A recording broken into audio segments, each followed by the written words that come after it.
8 anos de trabalho, salário R$ 2.798, foi demitido, quanto será que esse trabalhador tem para receber?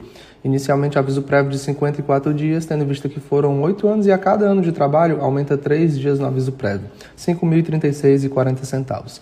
Férias proporcionais, R$ 2.798, um terço de férias, R$ 932,66, além do 13º proporcional de R$ 2.798.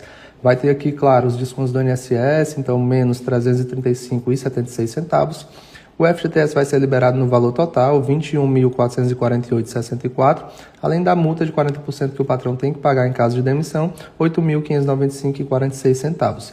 Recebe também R$ 10.446 referente ao seguro-desemprego. Esse valor será dividido em 5 parcelas. Total líquido, então, a receber, R$ 51.760. Se gostou do vídeo, me segue para mais conteúdos como esse. Deixa aqui também nos comentários o seu